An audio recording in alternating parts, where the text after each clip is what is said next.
Nah, kita sering banget juga untuk mendengarkan phrase ini bahwa there's nothing new under the sun. Kalau gue ditanya pribadi, apakah gue setuju atau tidak setuju? Sebenarnya gue setuju.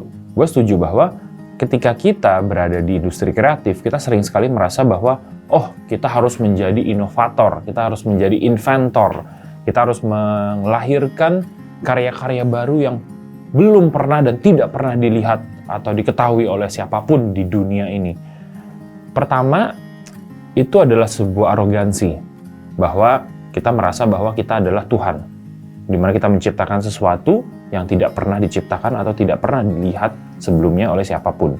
Dan menurut gue itu salah. Salah satu trap orang kreatif adalah ketika kita mulai arogan dan kita mulai merasa bahwa kita tidak butuh siapa-siapa, kita tidak butuh input apa-apa, kita tidak butuh makanan kreatif apa-apa. Yang penting gue adalah seorang kreatif sejati yang gue bisa melahirkan apapun yang baru yang belum pernah dilihat oleh dunia. Menurut gue, perbedaan antara sesuatu yang baru dan sesuatu yang tidak itu terletak di kata kunci ini, yaitu konteks. Kenapa kalau kita ngomong konteks dan konten itu adalah dua hal yang berbeda? Karena begini, ketika misalnya kita melihat sebuah media populer mungkin di Jepang atau di Inggris atau mungkin di Singapura gitu, di negara dekat tetangga kita melihat, wah, konten ini keren sekali karena mereka mungkin menginterview 5 figur inspirasional ABCDE. Dan kita melihat, oke, kita pakai deh idenya, kita juga pengen bikin konten yang sama.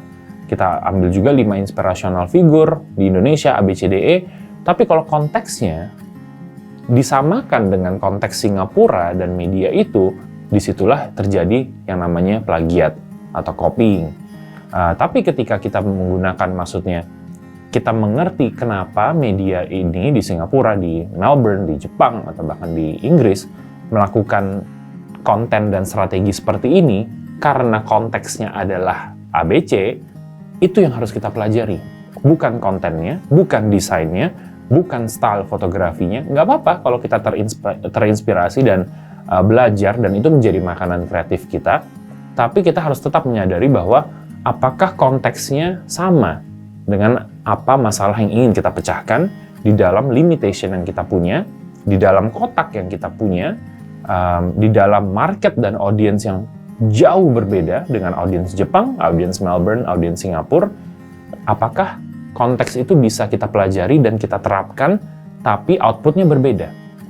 Karena seperti itu, kalau formula, kalau kita melihat konten ya, pada umumnya, karena mungkin saya dari background media dan publikasi, ketika kita melihat sebuah konten, atau ketika kita melihat sebuah desain, itu output itu sebenarnya adalah hasil racikan dari sebuah konteks, sebuah ideologi, dan sebuah market.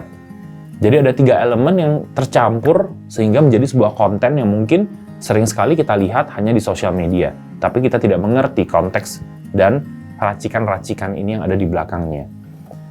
Nah, kebanyakan dari kita orang kreatif itu terjebak di jebakan di mana kita melihat apa yang ada di permukaan dan kita langsung mengasumsi dan kita langsung mencaplok, langsung tidak ada yang diubah-ubah gitu. Nah, tapi sekarang di sini masalahnya bukan apa yang kita amati, tiru, dan modifikasi, tapi masalahnya adalah apakah kita mengerti di balik sebuah konten, di balik sebuah desain, ada racikan-racikan tadi, ideologi dari pencipta, pelaku kreatif, dan juga marketnya, behaviornya seperti apa, dan juga konteksnya. Kenapa si pelaku kreatif ini menciptakan logo berwarna merah untuk audiens mereka yang behaviornya seperti apa? Itu yang harus kita mengerti sebelum kita bisa mempelajari dan kita bisa kasarnya mengambil pembelajaran dari, ternyata strategi mereka seperti ini karena konteksnya seperti ini. Oke, kita pelajari. Misalnya di Indonesia, gue sebagai majalah, ideologi gue apa, market gue tuh behaviornya seperti apa, dan apa yang harus gue lakukan untuk menjembatani itu sehingga menghasilkan output yang pasti berbeda. Pasti berbeda. Makanya di situ pentingnya untuk mengerti bahwa ketika kita berbicara tentang mengenai there's nothing new under the sun, ya betul bahwa kita tidak ada hal-hal baru yang kita lihat. Tiba-tiba Tuhan menciptakan sebuah batu baru gitu, atau sebuah nada musik baru.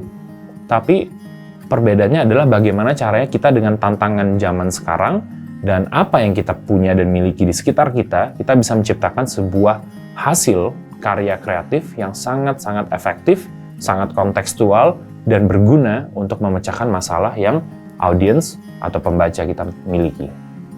Nah, sering sekali gue juga ditanya nih, jadi lebih penting untuk menjadi yang pertama atau yang terbaik? Jujur, pertanyaan ini adalah pertanyaan yang hanya bisa dijawab oleh kalian sendiri. Karena setiap manusia, kita tidak bisa memiliki nilai yang 100% sama. Nilaiku, nilai gue, dan nilai karyawan gue, dan nilai investor gue, dan nilai orang tua gue bahkan, itu tidak ada yang 100% setnya sama. Banyak beririsan, iya, tapi tidak 100% sama. Kalau ketika kita bilang tentang is it better to be the first atau is it better to be the best, itu kembali lagi ke ranah masing-masing. Karena kita melihat produk teknologi misalnya. Ada beberapa brand yang memang mengusungkan bahwa value brand gue adalah inovasi.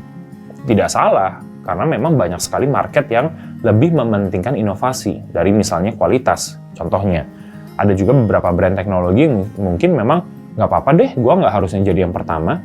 Tapi yang penting ketika fitur atau sebuah produk ini ada di dalam brand gue mendapatkan credibility yang mahal dari audiens gue.